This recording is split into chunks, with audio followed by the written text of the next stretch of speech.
तर वंचित सोबतच्या युतीनंतर आता मुंबई काँग्रेस अध्यक्ष वर्षा गायकवाड नाराज आहेत का? मुंबई महापालिकेसाठी वंचितला काँग्रेसनं 62 जागा दिल्या होत्या। आपल्यासोबत रुपाली बडवे आहेत, अधिक माहिती देत आहेत। काँग्रेसची काल मुंबईमध्ये युतीची घोषणा झाली आणि या युतीमध्ये काँग्रेसने वंचितसाठी 62 जागा सोडलेल्या आहेत। या ज्या 62 जागा आहेत त्याच्यावरती काँग्रेसचे काही उमेदवार जे ते इच्छुक होते आणि त्याच्यामुळे ह्या सगळ्या ज्या इच्छुक उमेदवार जे आहेत त्यांनी वर्षा गायकवाड यांच्याकडे आपली नाराजी खरं तर व्यक्त केली होती।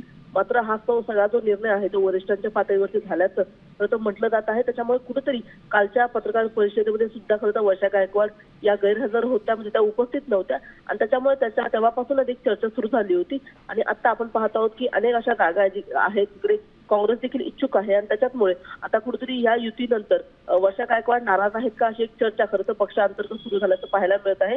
आता नेमकं या युतीचं पुढे काय होतं आणि त्या जागा खरं तर काँग्रेसला हव्या आहेत त्या जागा मिळतात का, किंवा मग त्या जागा न मिळाल्यामुळे काँग्रेसमध्ये कोणती बंडखोरी होते का, हे पाहणं अतिशय महत्त्वाचं आहे। कारण की काँग्रेसमधले अनेक इच्छुक जे आहेत ते ती जागा मिळत नसल्यामुळे इतर पक्षात जाण्याचा विचार खरं तर करत आहेत।